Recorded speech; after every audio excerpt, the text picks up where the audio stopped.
প্রিয় দর্শক, পিপি এডুকেশন চ্যানেলে আপনাকে স্বাগত। মহাভারতে বিভিন্ন বিচিত্র কাহিনীতে ভরপুর। মহাভারতের চম্বল নদীর কিংবদন্তিতে ভরপুর। বিশ্বাস করা হয় যে মহাকাব্য মহাভারতে দ্রৌপদী তাকে জনসমক্ষে অপমান করার জন্য অভিশাপ দিয়েছিল। মধ্য ভারতের দুর্গম ভূখণ্ডের মধ্য দিয়ে প্রবাহিত চম্বল নদী দীর্ঘদিন ধরে রহস্য, কিংবদন্তিতে এবং অন্ধকার গল্পের আবরণে ঘেরা।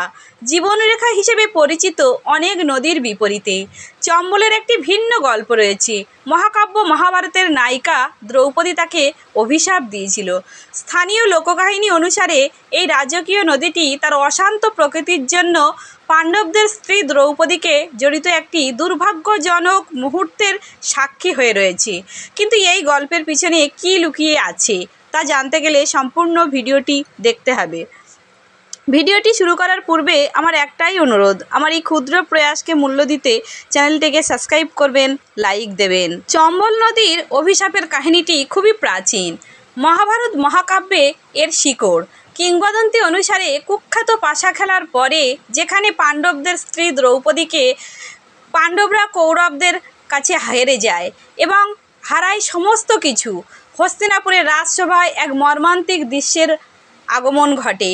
দ্রৌপদীকে টেনে নিয়ে আসা হয় সমগ্র জনসমক্ষে এবং অপমান করা হয় এবং চুলের মুঠি ধরে তাকে টানতে টানতে নিয়ে আসা হয় সমগ্র জনসমক্ষে, অপমান করা হয়, তার বস্ত্রহরণ করা হয়। কিংবদন্তি অনুসারে পাণ্ডব এবং কৌরবদের মধ্যে কুখ্যাত পাশা খেলার পর দ্রৌপদী সেই চম্বল নদীকে অভিশাপ দিয়েছিল।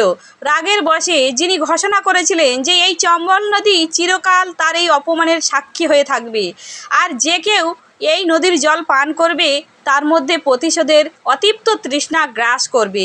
বিশ্বাস করা হয় যে এই অভিশাপ শতাব্দীর পর শতাব্দী ধরে মানুষকে নদী থেকে দূরে রেখেছে।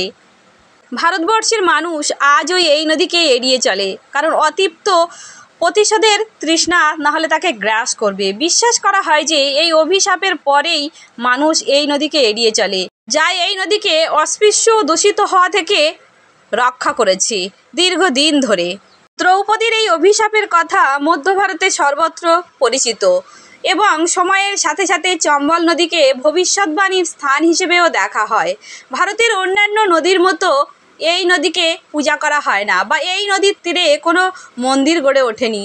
চম্বলকে তীর্থযাত্রীরাও এড়িয়ে চলে। দ্রৌপদীর অভিশাপের প্রতি শ্রদ্ধা এবং ভয়ে স্থানীয় গ্রামবাসীরা গঙ্গা ও যমুনার মতো এই নদীর জল কোনো পবিত্র কর্মে বা পূজা অর্চনায় ব্যবহার করা হয় না। দ্রৌপদীর অভিশাপের গল্পটি একটি প্রাণবন্ত চিত্র তুলে ধরে।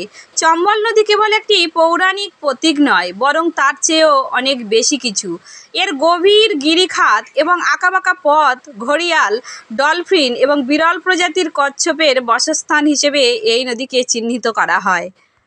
ভিডিওটি এখানেই সমাপ্ত। ভালো থাকবেন, সুস্থ থাকবেন, সবাইকে ভালোবাসবেন।